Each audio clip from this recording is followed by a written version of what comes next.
শীতকালীন বেগুন গাছে যদি প্রচুর হারে সাদামাছির আক্রমণ হয় এবং সাদামাছিকে যদি আপনি মারতে না পারেন, তাহলে এই ওষুধটা ব্যবহার করবেন। নতুন একটা ওষুধ, শক্তিশালী ওষুধ, যা বেগুন গাছের ক্ষেত্রে সাদামাছিকে ব্যাপক হারে মারবে এবং হালকা পরিমাণে চষি পোকাকে মেরে একেবারে গাছকে সুস্থ এবং সবুজ রাখবে।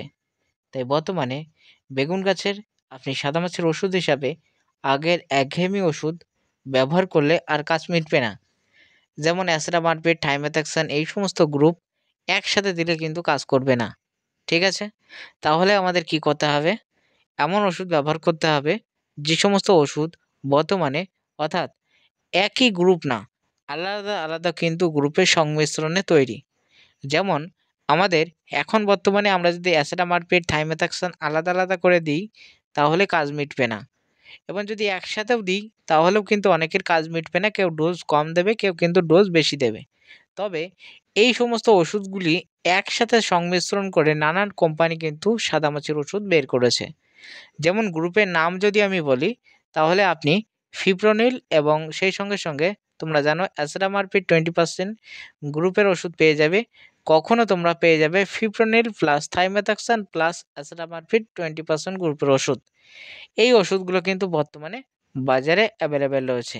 এবার এই ওষুধের ভিতরে কোন ওষুধ সবথেকে গুরুত্বপূর্ণ এবং ভালো কাজ করে অবশ্যই জানতে হবে। ১ নম্বর আমরা সাদামাছির ওষুধের ভিতরে অন্যতম ওষুধ যেটা কিন্তু চাষিরা ব্যাপক পরিমাণে ব্যবহার করছে সেটা হলো ফিপ্রোনিল গ্রুপ প্লাস এর ভিতরে রয়েছে থাইমেথাক্সান গ্রুপের পাতাক ডি। হ্যাঁ বন্ধু, এই পাতাক ডি আপনারা যদি ব্যবহার করতে পারেন, ওষুধটার নাম আমি ডিসপ্লেতে ছবি দিয়ে দেবো, অবশ্যই দেখে নেবেন। এই পাতাক ডি আপনারা যদি ব্যবহার করতে পারেন, ইহা ব্যাপক হারে কিন্তু বেগুন গাছের সাদামাছিকে কন্ট্রোল করে এবং এমনকি বেগুন গাছের চষি পোকাকেও কন্ট্রোল করে। ফিপ্রোনিল তোমরা জানো, ফিপ্রোনিল যেটা রয়েছে এটা কিন্তু চষি পোকাকে কন্ট্রোল করে, মানে কিলবিলে পোকা, তারপরে রয়েছে নানা রকম ক্ষুদ্র ক্ষুদ্র চষি পোকা যেটা সাদামাছির মতো পোকা, এগুলোকে কিন্তু কন্ট্রোল করে থাকে। এগুলো কিন্তু রাসায়নিক বিষ এবং এগুলো ব্যবহার করলে মিনিমাম আপনার গাছে কিন্তু 4 থেকে 5 দিন কিন্তু সাদামাছি কিন্তু কোনো রকম অ্যাটাক দেখা যাবে না। তবে সপ্তাহে 2 দিন এই ওষুধগুলো কিন্তু ব্যবহার করেই আমাদের যেতে হবে।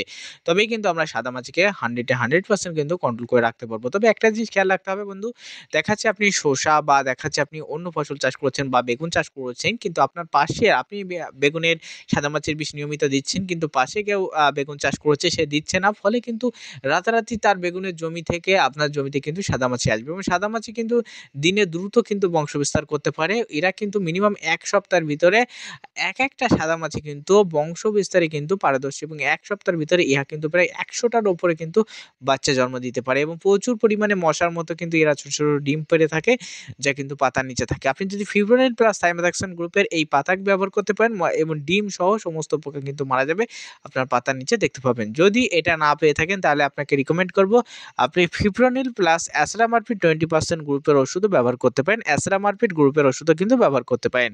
তার ভিতরে অন্যতম রয়েছে আরমানি। হ্যাঁ বন্ধু, এই আরমানি ওষুধটাও আপনি যদি ব্যবহার করতে পারেন, ইহাও কিন্তু সাদামাছিকে কন্ট্রোল করে ব্যাপক হারে। খুব ভালো একটা ওষুধ বন্ধু, আপনি ব্যবহার করতে পারেন। এই ওষুধগুলো কিন্তু মার্কেটে নতুন চলে এসছে এবং এই ওষুধগুলোর প্রচুর পরিমাণে ডিমান্ড রয়েছে, যা ফিপ্রোনিল কিন্তু চষি পোকা বা অন্যান্য পোকাকে মারবে এবং অ্যাসিডামারপিড তোমরা জানো, অ্যাসিডামারপিড গ্রুপে তোমরা যে সমস্ত দানাদার অর্থাৎ পাউডার ওষুধগুলো ব্যবহার করো, সমস্ত অ্যাসিডামারপিড গ্রুপের ওষুধ, এই অ্যাসিডামারপিড ওর ভিতরে থাকার জন্য এই সাদামাছি কিন্তু মেরে ব্যাপক হারে কিন্তু সাফ করবে। সপ্তাহে 2 দিন করে ইহা ব্যবহার করতে হবে। তারপরে সাদামাছি কন্ট্রোল হয়ে গেলে সপ্তাহে 1 দিন করে ব্যবহার করবেন বেগুন গাছের ক্ষেত্রে, তাতে করেই কিন্তু কাজ মিটে যাবে। ঠিক আছে দর্শক বন্ধু, বুঝতে পেরেছো? তাহলে বর্তমানে সাদামাছির ওষুধ হিসেবে কোন ওষুধগুলো তোমরা ব্যবহার করবে সেটা নিয়ে আজকের ভিডিওতে কথা বলে দিলাম।